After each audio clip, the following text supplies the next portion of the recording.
So welcome to Villanova University, the Center for Church Management, and our three-part webinar on giving, new research on giving, debt, and funding in the church. My name is Matt Davis. I'm the new Associate Director in the Center for Church Management, and it is my joy and pleasure to welcome you today. In honor of our Augustinian Catholic tradition here at Villanova, I'm going to invite you to pray with me quietly, this prayer that we have on our screen. I'm going to take a second to quiet yourself, take a deep breath. As we pray, we stand before you, Holy Spirit, as we gather together in your name, with you alone to guide us. Make yourself at home in our hearts. Teach us the way we must go and how we are to pursue it. We are weak and sinful. Do not let us promote disorder. Do not let ignorance lead us down the wrong path, nor partiality influence our actions. Let us find in you our unity, so that we may journey together to eternal life and not stray from the way of truth and what is right. All this we ask of you, for at work in every place and time, in the communion of the Father and the Son, forever and ever. Amen. Just look inside them. So the mission for the Center for Church Management is to provide education and scholarship in the Augustinian Catholic tradition on strategic management and financial matters in service to leaders of churches and other Christian faith-based communities. Here at the center, we try to take the best from the business and management world and adapt it and integrate it. We say even to baptize it, to figure out ways to how to help churches better serve their mission to live and share the gospel of Jesus Christ.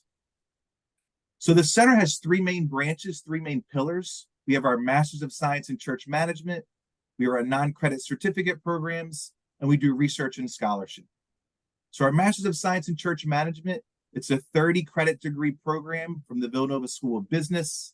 It's a 2-year online program with both live and asynchronous learning. It's everything in management and in business and administration, that ministry people, that people have a social service background or theology background. It's all those things you didn't get to study in that formation. It'd also be for business people who are trying to figure out how do they take what they learned in the business and management world and apply it and adapt it at the service of churches. I'm a 2021 grad of the program, just love the program for its wisdom, for its practicality. So for me, it's a real joy and pleasure to help support that program now. We also have 3 non-credit certificate programs. The first is our church management program. It's basically our Masters of Science Church Management program is boiled down. We would take a semester-long course on HR and ministry settings and boil that down to 1.5 hour lecture on that topic. This program would be 12 1.5 hour lectures over a 9-month period. We also have a church management for men in formation. This would be for seminarians, men in formation, and men ordained to priests less than 5 years. It's a 1-week intensive program on Villanova's campus in the summer. It's fully funded, so always looking for priests and seminarians and men in formation that want to grow in this way. Lastly, we have a Catholic school management program online. This is for administrators, principals, vice principals, rising leaders. In your typical school education formation, you're going to be getting curriculum and classroom management. You're not getting the administrative business side of Catholic schools. This is for people like that. It's a 12-month program. It's self-guided with 12 modules over 12 months. The last thing we do is research and scholarship. Some of it's center-led by the center itself and other Villanova faculty. Others would be we sponsor researchers from other institutions and universities. We use that for our course content and to share with other church leaders who are trying to grow in their own skills in church management. A quick agenda for today. So before I introduce our 2 presenters, we're going to have them do their presentation. We'll do a Q&A at the end. For any questions that you have, feel free to put them in the chat box. You can put them in as soon as they come into your mind, put them in right away, but we'll hold them till the end when I can share them with our presenters. Also, a reminder to keep yourself on mute. Our goal today is to wrap up after 1 hour and wrap up at 3 p.m. I now have the pleasure of introducing our 2 presenters today. Enoch Hill is an associate professor of economics at Wheaton College. He teaches courses on macroeconomics international economics, and comparative economic systems. Those are all courses I did very poorly in college, Enoch, so I'm glad you're an expert at them. His research interests lie at the intersection of faith and economics, and how each helps us understand the other. We also have joined us today Matthew Manion, the David Grenon Family Faculty Director of Villanova Center for Church Management and Master of Science in Church Management degree program. He's a professor of practice in the Management and Operations Department of the Villanova School of Business. It's my pleasure to introduce and welcome both Enoch and Matt, and I'm going to turn it over to you guys. Good, Matthew. Thank you so much for that introduction. And it is wonderful to see so many people here and see so many friendly faces. See a lot of MSCM alumni here, see a bunch of certificate in church management, certificate in school management folks here, and see a lot of other friends of the center. So very, very grateful to spend this time with you.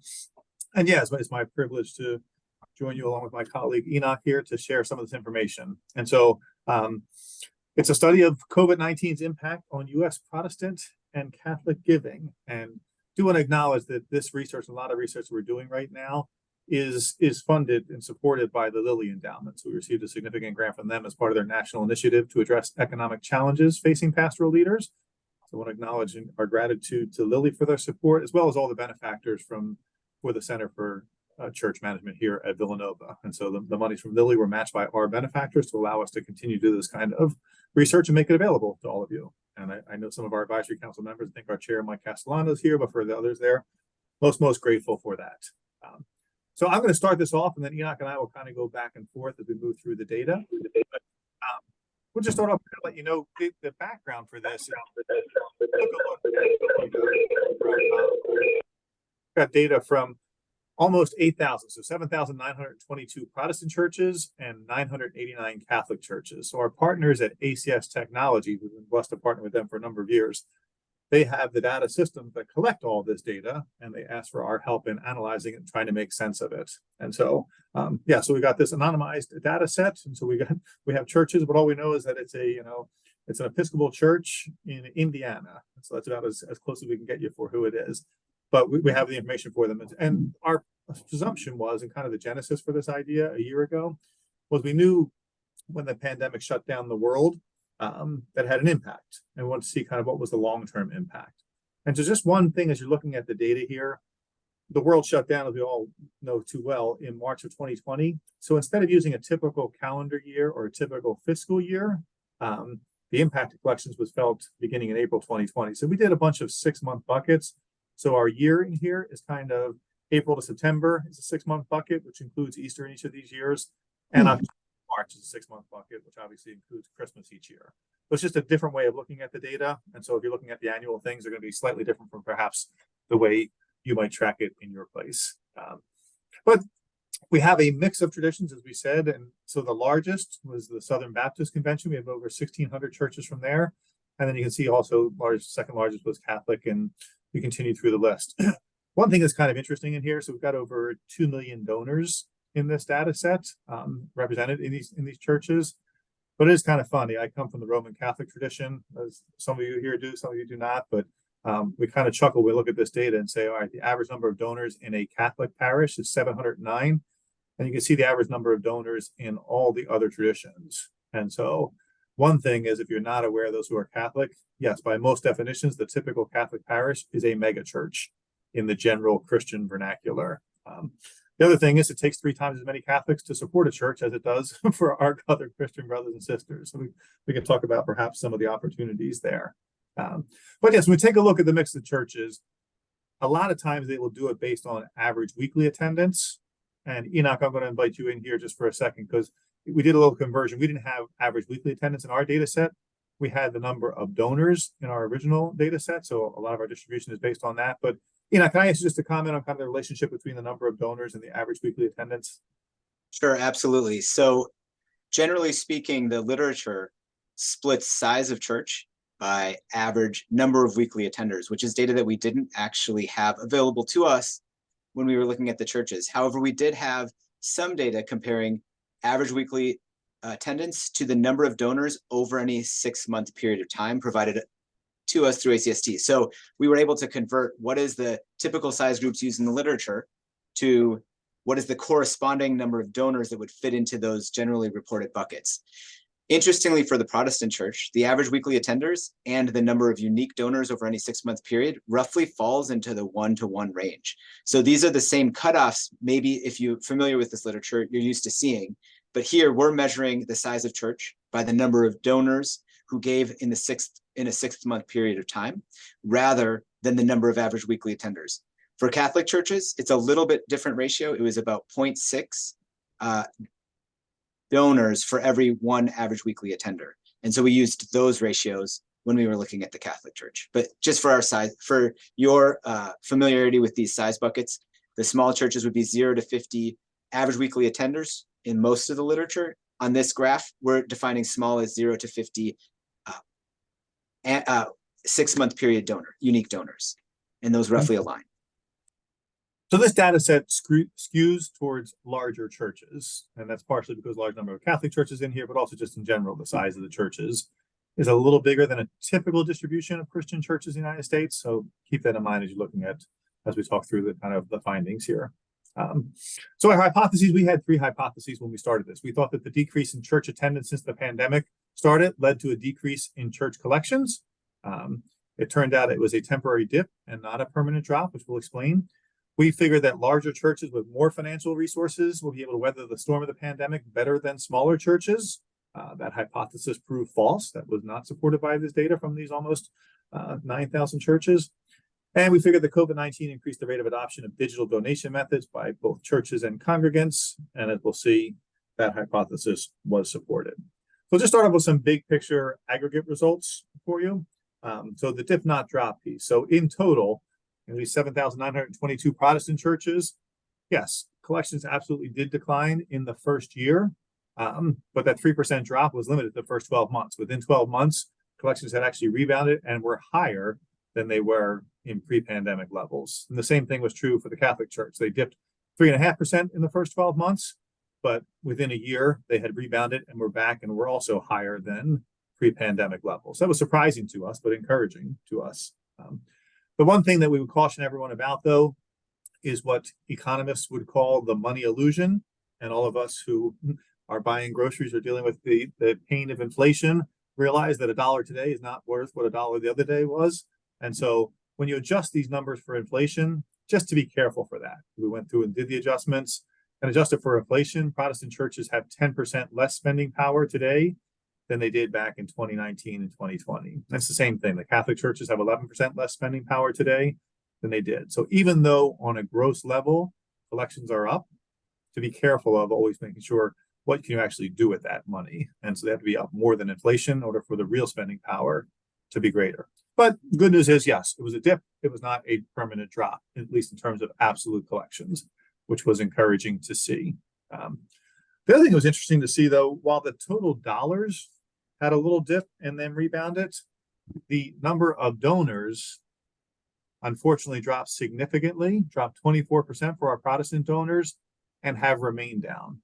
So they're still down 14% versus pre-COVID levels. These are in 6-month buckets, obviously, but for those 7,922 churches, you're talking about 1.44 million donors there right in the middle of the beginning of COVID. So it dropped from almost 1.9 million to 1.4 million, a loss of 450,000 donors in that first 6 months. And some of them have come back, but not all of them come back. The same thing for these Catholic churches. So only 980 some Catholic churches, but dropped from a total of 674,000 donors pre-COVID to less than 500,000 in that first 6 months. And again, some of them have come back, but many of them are still not, still down 16% in terms of the number of donors in pre-COVID. So you put those two pieces together, you have more dollars coming in and you have fewer donors contributing those dollars. And so the good news, bad news situation is the remaining donors are giving a lot more. So even during COVID, the per person giving increased 22% among all these Protestant churches and has stayed that high. For the Catholic churches, the same thing. It increased 24% in those first 12 months. And it's come back down a little bit, but it's still higher than pre-pandemic levels. So the people we have are being much more generous, which is something to be celebrated and something to be real excited about. And even when you adjust for inflation, it's still up.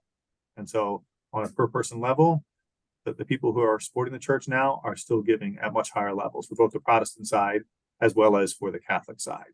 And so, yes, that's one headline we just offer for you. Is it fewer people giving more, leading to overall more dollars on a gross level, perhaps less spending power when you adjust for inflation. But we can also decompose this and dig into it a little bit further and find some more insights in the data. So Enoch, I'm going to let you take this one. All right, thank you so much, Matt. So this is basically a recap of the information we saw just presented on a single slide. So that bottom number, the 3.3% or the 2.3%, that's the overall change in collections from pre-COVID to the most recent year we have data for, which is the year ending in September of 2022. What we see here, though, is that masks these large shifts that Matt already walked us through. So there was a large decrease in both the Protestant and Catholic churches in the number of unique donors contributing to their parishes. And that was offset by an even larger increase in the average donation size of remaining donors. And if you're interested, there's another research work in progress that's being done through the Center for Church Management that's looking into some explanation for these changes and some interesting points that I just wanted to touch on that might be of interest. There's two possibilities. One is that, well, all our smaller donors kind of left during COVID. And so what's remaining is donors who are giving more. And to some extent, that's true. The average gift size of the donors who left or stopped giving at the beginning of COVID was about half the size of those donors who continued giving. But if we just look at donors who continued giving after the onset of COVID, those donors have also significantly increased their average gift amount. So this does, exactly like Matt mentioned, represent a significant increase in the generosity of our remaining donors, which is something to be really aware of if you're leading a church, to make sure that you're thanking those congregants who've remained so faithful. Another thing that we've noticed is that those donors who've continued have been less likely to stop giving in any particular month following COVID. So if you made it through that initial shock, you're much more likely to continue at the church. So a lot of encouraging things that go along with the discouraging things of seeing so many folks stop attending church at the onset of COVID. This next slide is hard to read, so pull out those reading glasses. I apologize for how much we fit on a single graph. But here we just split the Protestant churches by denomination. And I just wanted to show with this graph that not everything is monolithic. So for example, I'm going to highlight two churches that did unusually well in that bottom line number. So their average percent change in collections for the Assemblies of God Church, that second from the top church, they had a 4.7% increase in overall collections. And I want to compare that to the non-denominational churches, which had a 6.5% increase in overall collections. Now, the baseline numbers look roughly equivalent to one another, with the non-denominational churches having a slightly better experience. But that kind of masks some major shifts that are going on underneath. So non-denominational churches lost about 19% of their donor base, whereas Assembly of God churches lost about 12% of their donor base in the period following the onset of COVID. And the reason why the non-denominational churches have had so much increase in their total dollars collected is primarily because the remaining donors have increased their average gift size by an even larger amount, which is an encouraging thing. And yet the question is raised is, how sustainable is this? And I think one thing that church leaders do need to be thinking about is, how can we go about engaging those, and I'm sure you're already thinking about it, but how can we go about actively engaging those members who left the church during COVID? And one bit of information that might be interesting is we looked at some data on 112 specific, this is Catholic parishes, and we looked at the fraction of donors who stopped giving during COVID in March of 2020, and the fraction of those who 12 months later were still not giving versus the fraction who ended up coming back over the next 2 years. So the fraction of those who stopped giving for a year and then ended up coming back versus those who have not yet come back in our data set. And about a third of those who left or who stopped giving in March of 2020 have started to give again. So, and this is different across churches. So there are some churches who are successfully figuring out how to re-engage those members who maybe stopped giving or stopped attending for some time during COVID. And so there's something that might be of interest. And again, the experience of a very small increase in overall gift size is not the experience of every church. There's actually a lot of variation across churches as far as their experience during and following COVID. So here we split churches into buckets based on the percentage change in their total collections in the in the most recent 12 months period versus the 12 months prior to COVID. And so about, I'm having trouble seeing here. I got to move the picture. Sorry. So about 1,400 churches experienced greater than a 25% increase in total collection. So there's some churches who've had a large growth in their total giving, whereas there's also a sizable number who've seen more than a 25% decrease. If we look at it in aggregate, about half of churches experienced an increase, and a little less than half of churches, Protestant churches, experienced a decrease. If we move forward to the Catholic churches, this experience was somewhat similar. The only difference being is there's a slightly less volatility around the extremes. So not as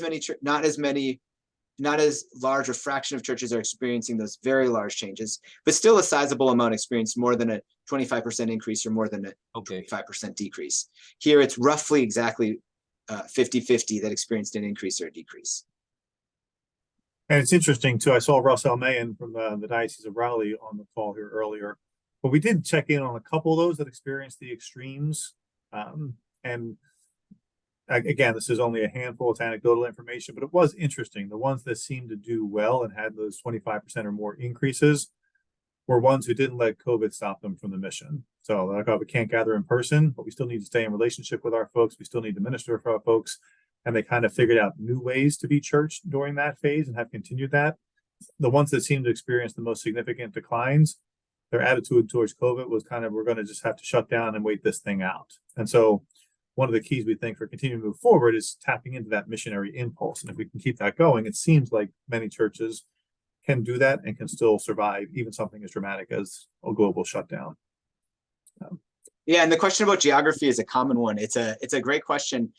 We'll get to it in a couple of slides. First, we're going to look at differences by size, which is another common question we received. So were there different experiences for churches across location and differences in experience by size? So the story about size is an interesting one. So it's kind of a hollowing out of the middle-sized churches. So the middle-sized churches appear to have perhaps had a harder or more challenging experience during COVID than the very large or the very small churches. And you could probably, we aren't able to tease out causal relationships. We're only able to offer hypotheses.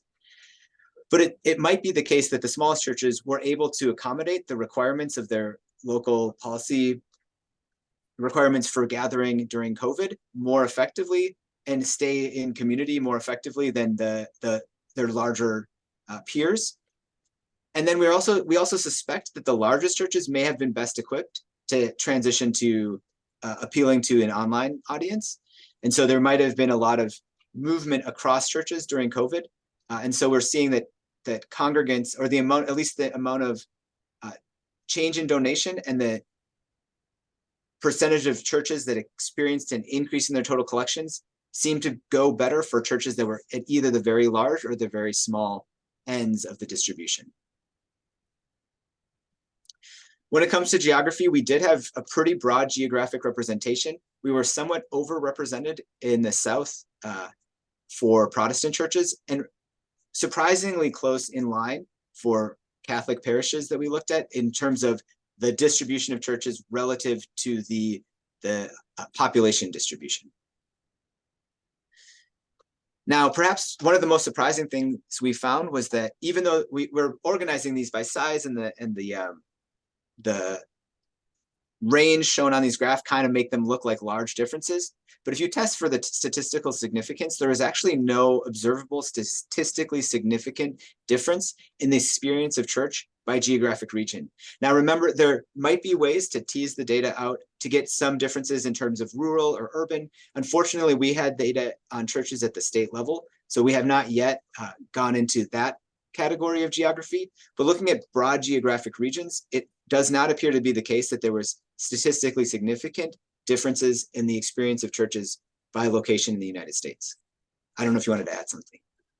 Yeah, it's just, again, we thought that both the size and the geography might make a little difference. And we even dug in a little bit further, and we're taking a look at kind of blue states versus red states to see if that made any. And for the handful we took a look at, surprisingly to us, it made no difference at all.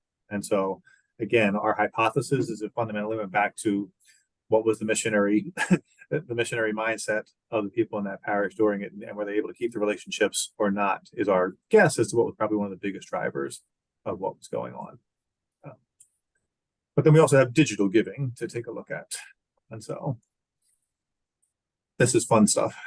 Yeah, so another thing that we were able to see was the channel that donations occurred through. So we can see the share of congregants who provided their offerings digitally, and we can also see a count of the number of unique donors who provided their giving digitally. Now, leading into the pandemic, you can see that there was a long-term trend upwards. So there wasn't a slow adoption of digital giving methods by congregants and by churches, but you can see how fast that rate of increase jumped. So there's a near doubling in the share of both digital donors and the share of total collections that were made digitally. So we saw a jump across all churches that we looked at from about between 15 and 20% to about 35% or more of donors providing about 30% to between 30 and 35% of the total collections digitally. So that's a large transition. And then we also have.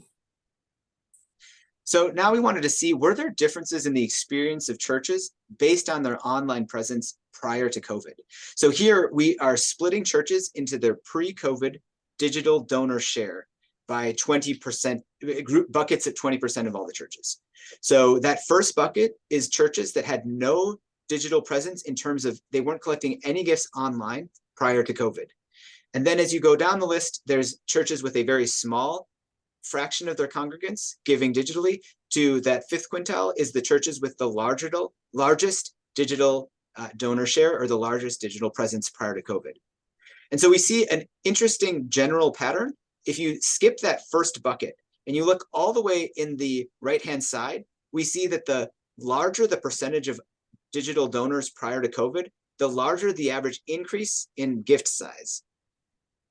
Interestingly enough, there's not a clear pattern in the average percentage change in the donors across size, except maybe as you get to the very most digitally equipped churches prior to COVID, those churches might have had a smoother transition and maybe alienated or lost less of their congregants when they had to take such drastic measures due to the onset of COVID.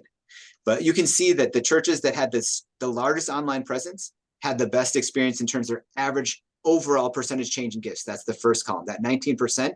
The churches with the largest digital donor share prior to COVID, on average, had experienced a 19% increase in total gifts the second year following the onset of COVID.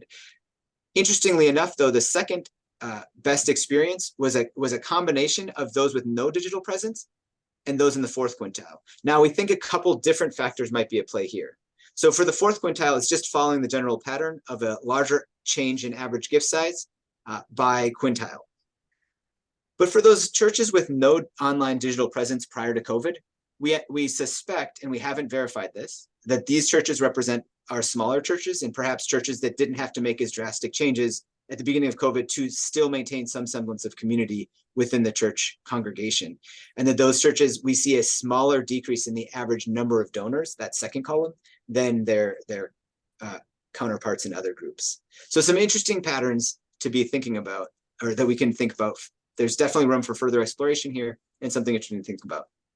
Now, this next graph is pretty nuanced, so I'm going to try to say it as clear as I can, but please feel free to ask questions at the end. So this is not looking at your digital presence, but it's looking at how fast or how large was the change in your digital presence. So now we're looking at those churches whose digital donor share increased the least to those churches whose digital donor share increased the most. So we're not looking at how strong or how large was your digital presence, but we're looking at how fast or how much did it change.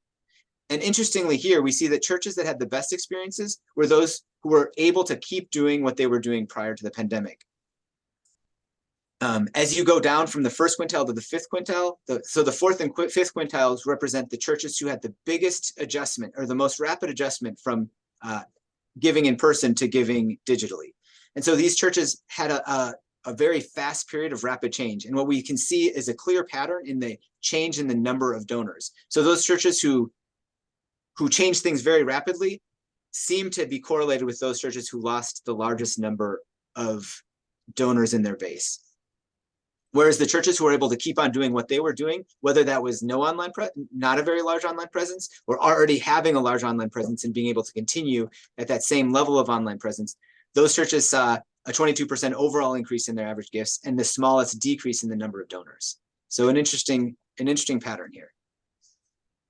And maybe just one other comment too on the average gift size piece of things, because it connects to the digital as well as just the general generosity and some observations or thoughts we have on it. And some of this might be, again, obvious for some of you who are doing this work already, but yeah, one is if you get people to give digitally, there's a lot of research out there that says that leads, that alone, that move, the shift from kind of giving when they pass the plate to actually making it a regular recurring gift increases a person's giving. I know I've seen data in the Catholic Church that it increases it by 37% because the average Catholic doesn't go to their parish every week. And so they're either traveling or sports or whatever it might be.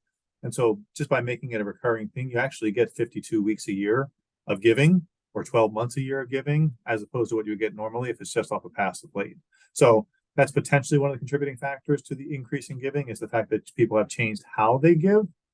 There's two other pieces that we have as hypotheses that also could explain the increase in giving on a per person basis, the average giving going up across all these churches, across all these different traditions. One is the presence of the stimulus checks. And so a lot of people had more disposable income and chose to use a portion of that to support the church in ways that they had not before. And so potentially that was a contributing factor. And the other was the stock market did well through COVID. And so while a lot of people were significantly hurt by the COVID shutdown, there's a lot of people who were not. And so in many churches, what we've heard anecdotally is that the larger givers were able to give more. And because they saw a greater need, they stepped up in their generosity. So again, each one of you needs to look through your own data, understand what might be going on, but all of those things are possible factors that could be driving and stuff that you can consider acting on as you go forward.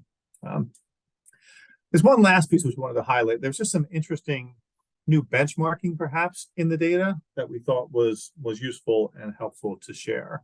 And so because we have these 5 years of giving data, we can see the average giving by the average gifts per donor across all these different Christian traditions. And so again, this is not inconsistent with data that's done before by people like Dr. Chuck Zeck, the founder of the Center for Church Management, and others have looked at this stuff over the years. This is just more current information. It's through September of 2022. But it is interesting to see the significant differences in the average giving by tradition. And so, as the headline there says, to me, it was just kind of shocking as someone who's from the Catholic tradition, where the average giving in that 12-month period is $1,519 per person, compared to the Southern Baptist Convention, where the average giving is 3 times that. It's an average of $4,500. And even across a lot of the other Christian traditions, it's kind of double what it is for the Catholic tradition. So it's just an ongoing opportunity of kind of how do we continue to cultivate in people a better sense of what the biblical tithe is, of what generosity looks like in a Christian disciple. Just think there's lots more opportunities to continue to do that. But sometimes it's helpful to get some benchmarks as to kind of where does our church fit relative to some other churches that are out there in the United States. At least we can have that as a benchmark for this conversation. So I thought that data might be interesting to some of you. We found it kind of fascinating. The other piece too that, and again, I'll take a stab at this, but I'm going to count on you to correct me if I'm wrong. But taking a look at this whole digital piece, because it is a bigger part of it, and it's part of our COVID got a lot of places there quicker maybe than they expected to, but it's here to stay. And it is the preferred way, and particularly for, Enoch and I both work on college campuses. Most of the kids on campus don't even know what cash is or carry cash ever with them. So all their transactions are digital. Honestly, most of them don't even have credit cards. So they move beyond credit cards to everything being done with Venmo and other things on their phones. And so if the churches are not able to accept digital gifts, they're going to have a real hard time getting donations from the younger generations, at least. But more and more people are going in this space. So it was just kind of interesting, as you can see on the graph there, the kind of correlation. This is one of those cases where, at least from the data that we have, size does matter. So the larger churches, as you increase in size, there's a greater likelihood that you would accept digital donations. That's the dark blue one there. But then also a greater portion of your donors and a greater portion of your overall collections come via a digital format. So you can see where it's less than a quarter for these small churches and the lower mid churches. It's over half for the super mega churches. And so, again, we could have hypotheses as to why that is, but it's just an interesting trend. And we want to make sure, I guess the opportunity is particularly for the smaller or the lower mid and upper mid churches, whatever we can do to help make technology available to them is going to help them better engage with their donors on a go forward basis. Anything else you'd say on that one, Enoch? Did I get it? I think you covered it great. All Nice right. job. The management guy did the econ slide. There's victory for all of us. So we just wanted to kind of close, and then we'll have some time for some questions and some dialogue, but some recommendations. And so part of what we're trying to do in both of our work, both at Wheaton and at Villanova, is we want to make this data relevant and useful for practitioners, for all of you who are doing this work on a day-to-day basis. So kind of two big donations that we would recommend if you've not done it already is to work with your business manager, with your finance counselors, with whomever it might be, and understand what's going on slightly below the surface of your church data. So yes, absolutely take a look at the total dollars and see what's happening there. But not just the dollars, also make sure you're tracking the number of donors and make sure that that's not masking a potential long-term challenge. Because yes, while we're thrilled with the increase in giving per person, we're also concerned about that for the long-term sustainability of our churches. We're relying on a smaller and smaller group of people who are doing more and more work. As those people die off or leave, it puts our church at greater risk. So we want to increase and see what we can do to build back up the base of donors, the breadth of people who are supporting that we're doing. So certainly take a look at that and take a look at all three of those, as well as the inflation impact. And hopefully inflation will move in a different direction as we move forward, but it is what it is today. And so with all those things, though, not just analyze it and understand it from a church leadership standpoint, but we would strongly encourage you to share that information with your people. And so again, Chuck Seck's done some great work on this. Others have done some great work on this, of the importance of transparency in our financial situation, as well as other issues, but particularly when it comes to finances. The more people know, the more informed they are about the reality of our church's finances, the more likely they are to give and support. And so Chuck did some research in the great book, Why Catholics Don't Give and What Can Be Done About It. But, and I'll forget the exact number, but I think the ones who said they had enough information about the church finances gave on average, like 45, 50% more than people who did not feel like they had enough information about the church finances. And again, many of you who are in the detail, people think the church has all this money that it doesn't. And so being understanding and kind of painting, like, here's the real picture. The good news is, yes, thank God you all are being much more generous, and we can't thank you enough for your generosity. The bad news is we're still down a big chunk of people from peak pre-COVID levels. And so we need to do something about it. And that goes to the second piece of it. And so that second piece of it is we think there's just a huge opportunity still to connect with lapsed donors. And so remember, you've got a chunk of people in most churches who were not only coming, but were committed enough to your church's work that they were financially supporting it as recently as February of 2020. And that is not too long ago. And so, and again, as Enoch mentioned with the other research that he and Alicia Stramberg are doing, even the ones who are gone for 12 months, there's a chunk of those who came back in the second 12 months. And there's opportunity to still reactivate some other folks who have been away for even longer. So our big recommendation is, if you're looking for ways to grow your church, to start with the people who are already involved in your church and involved enough to be supporting it. You can pull that list easily enough. And the recommendation is just, have an individualized and personalized connection with those folks and reestablish just the relationship. And so what I would say, and we were joking because Enoch and I had the chance to do this presentation out of a collection, the Society for the Scientific Study of Religion, out in Salt Lake City a couple of weeks ago. And coincidentally, like a week before that presentation, my family, we had stopped going to one church and we're now going to another church just right up the road. We kind of switched, but we had stopped supporting the one church because they had switched their giving vehicles. And so while we had been doing it before, we're like, we're just going to take advantage of the opportunity and we're going to shift all our giving to the church that we're now attending on a regular basis. But it was funny because that church was doing some outreach and we had not been in that church for Mass in 18 months. And the first communication we got in 18 months was a letter saying, hey, we noticed that you haven't been giving and we'd like to have you giving again. It wasn't, hey, we noticed we haven't seen you at church in a while. How you doing? Just want to check in, see how are you? We've missed you. It was, hey, we noticed you're not giving anymore. And can you start giving again? So that is not the strategy we would recommend. So, recommendation, what we recommend is reestablish the relationship. Check in with them, see how they're doing, find out what's going on, focus on their life. And then if they choose to kind of reconnect, then at some point in the future, you can get back into their support for your church. But otherwise, you might just get a gift, but it'll be a transaction and you won't get a disciple back. But we do think there's a huge opportunity. If you're looking for places to grow your church, start with the people who were there before. And the only reason they left is because of COVID, not because of some other issue. They're probably the ones you have the easiest chance of reactivating and re-engaging in the work of your churches. And so that's kind of the main findings we found. And we took a look at Protestant and Catholic churches and the impact of collections over that time. At this point, probably it's 2:40. It's perfect.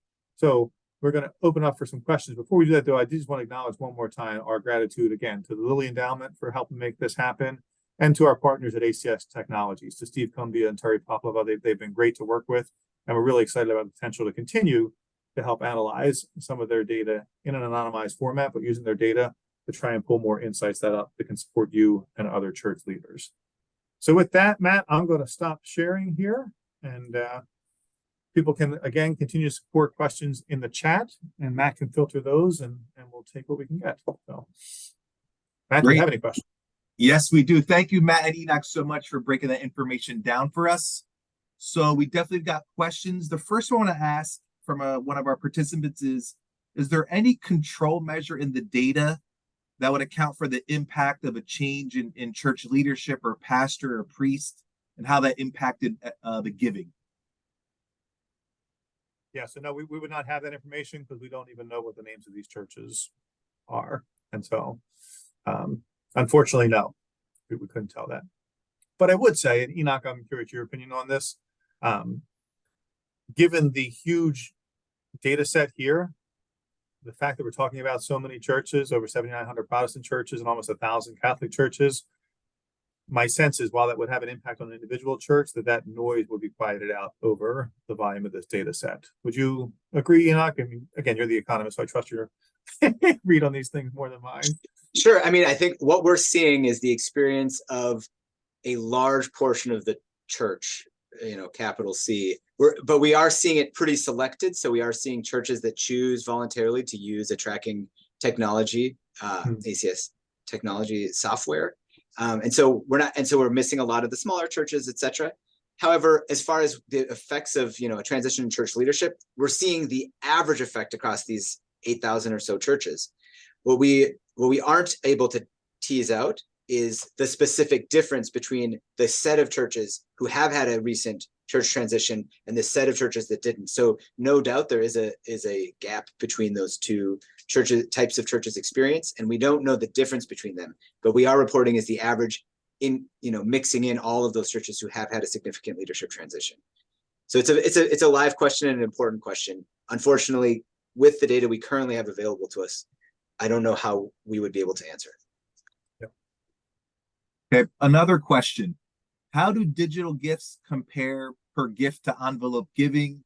In other words, does digital giving offer more consistency in giving, but does it also tend to draw larger gifts? So is digital giving lead to larger gifts than envelope giving? So again, with the data that we have, this is a tricky question to tease out, and let me tell you why. So what we see in our data is that the average gift size for online gifts is slightly smaller than the average gift size for those who are given through more traditional methods. But we think that this is pretty misleading, and the reason is that there's also probably other correlations that are happening that we can't observe with the data we have so far. So we don't know the average age of givers, but intuition, we believe that it's reasonable based on other literature that the average age of online givers is probably, or digital givers is probably younger than their traditional method counterparts, and the average gift size among younger groups could be smaller as well. So if that's the case, then we might not know the effect of, suppose you have two identical givers in every aspect, except one chose to give digitally and the other chose to continue traditional gifts. The literature suggests that the consistency and the average gift size is going to be higher on the digital giving method. That is not what we're seeing in our data, but we think it's not because our data is at odds with the literature, but because our data is not able to tease out, is not able to control for those other things that also influence average gift size, like age. Great, thank you, Enoch. Another question we've got. Are the giving amounts you're looking at, are they weekly only, or do they include things like special collections? Like in the Catholic world, the person mentions you have to give to the U.S. bishops, have different things they give to. You have holidays of obligation that exist outside your Sunday service. Is that being accounted for at all? Yeah, so we'll go ahead, Enoch. It's total, right? Yeah, so it's everything. The software is remarkably flexible for the way the church chooses to use it. So this is everything that at this church level is tracked and assigned back to a specific donor. So anything that can be tracked to a donor is assigned. And there are, in the data, there's some donors who are giving, more than 100 times in a year. There are some donors who give extremely large gifts, which our best guess is that these are estate gifts. So this includes more than weekly offerings, but it is what the church is choosing to record. So we don't know exactly which things are being recorded at the church level, which might be recorded at a higher level than the church specific level. But assuming, for example, in that Catholic tradition, somebody is giving to the second collections and using an envelope to do it, that gift would be associated with that individual donor and therefore will be present in this data. It's taking the total collections. So however that local church decides to, anything that's tracked to a person would be in there. It's not just the Sunday collection. Great. Any explanation why the lower average gift per Catholic versus other denominations, beyond the concept of tithing that seems to be more prevalent in other denominations, especially Catholic? This is my big question. Why are Catholics so low? Any insight into that? Well, the first thing I would say is, yes, go buy Chuck Zeck's book on why Catholics don't give and what can be done about it. So there's a whole great, that's what the book is all about. And so it's not a simple answer. But yeah, there are several things that Chuck found, and I think others have found since then, that are differences in it. And so one is just the approach to money that is different in different Christian traditions. And so the sense of tithing is spoken about a lot more in a lot of other Christian traditions than it is in the Catholic Church. And the expression in a person's relationship with their possessions, while it's a crucial part of anybody's discipleship journey, and while Jesus talked about it all the time, for some reason there's been a hesitance in many Catholic churches to help people understand that part of their discipleship journey. So it's just not something Catholics have talked about as much historically. But I do think, again, from the spirit as a positive, to me, there's huge upside potential if we do.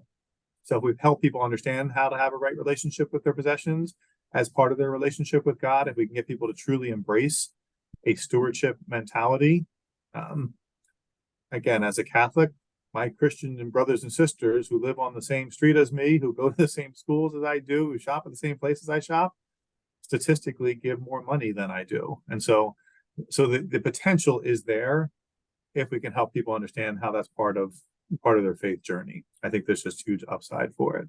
And there's other things, again, about transparency, about understanding what the vision of the church is, about kind of where those resources are going.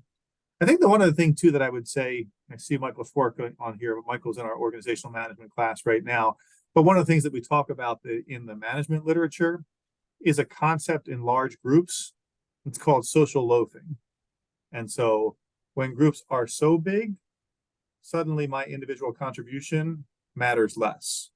And so social loafing or free riding effect can take place. And so the reality is, you could see the average Catholic parish is a lot bigger than other Christian traditions. And so understanding the impact of my contribution can be harder for many Catholics who are in bigger churches than, if there's only 200 people supporting this church and my family stops giving, well, that's going to be felt more than if there's 1,000 people supporting it. So I think there's a lot of factors that go into play. But I would say we've seen enough examples of churches of all different traditions, including Catholic traditions, where people do grow to the generosity and actually move closer to the biblical tithe and support their churches at heroically generous levels. And again, I would say, building off of the generosity trend that we've seen through COVID, now might be a great time to say, hey, look, you've given more and you survived. And so how do we help more people do that as part of their response?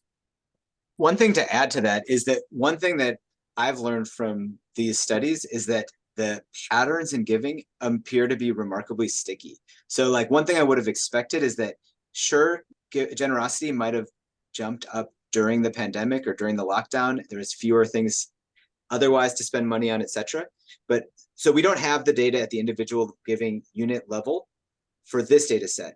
But with the work that Matt mentioned with Alicia Strandberg and we do have data on specific totally anonymized with specific parishioner giving. And we noticed that those who chose to give more at the onset of the pandemic, that increased generosity is remarkably sticky. So once somebody realizes that they can give more, they're much more likely to continue. It's not like it went back down once churches reopened. And so we've actually seen, several churches experience more gifts than anticipated, perhaps, from these continuing donors because of that sustained increased level of generosity that was sticky. So once you move a parishioner to think about generosity in a different way, that change is likely going to stick around for some time.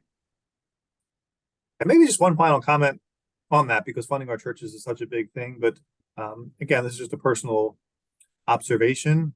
But I think the other challenge that we have, particularly in the Catholic tradition, is we've cultivated and we've taught people to be transactional givers.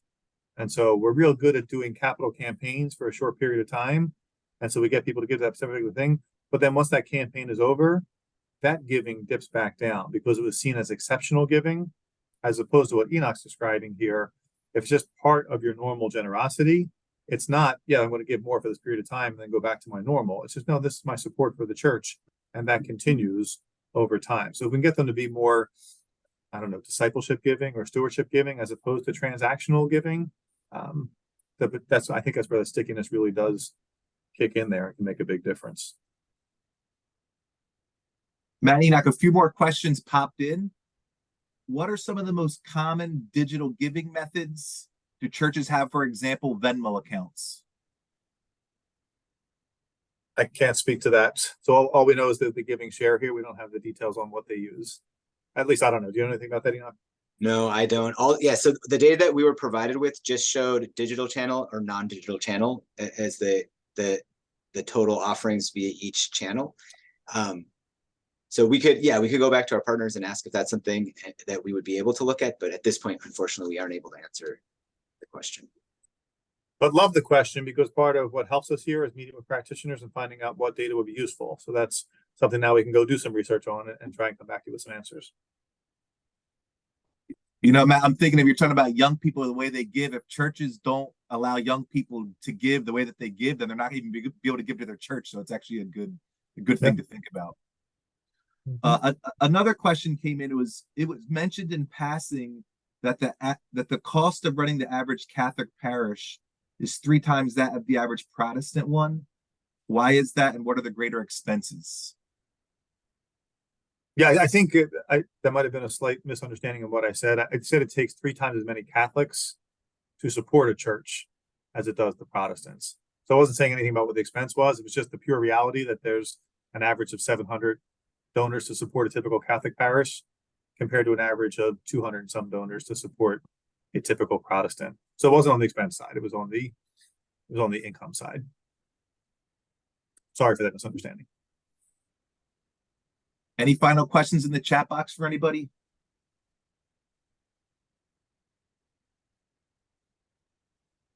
Well, we can start to wrap things up. First, thanks to everyone that attended today's presentation. Hope you benefited from some of the insight that Matt Enoch shared in terms of church giving. Special thanks to both Enoch and Matt for their hard work and all their good work in sharing this research with us. The recording of this presentation will be put on the Center for Church Management website. If you'd like to share it with someone else. A reminder to welcome you back here next Friday at 2 p.m. for the second in our 3-part webinar series on new research on giving, debt, and funding in the church. Our presenter will be Christina Turkin, who will be giving a presentation on All May Not Be Forgiven, Post-Seminary Financial Liabilities for Diocesan Catholics Pursuing Ordination. I'm going to go ahead and stop the recording now. People are welcome. If you have an individual question to ask Matt or Enoch, they're willing to stay a few more minutes on. Otherwise, you can get off, and we hope to see you next week. So thanks so much, everybody, and many blessings. Nice to see you all. God bless. Thank you. Thanks, Kathy.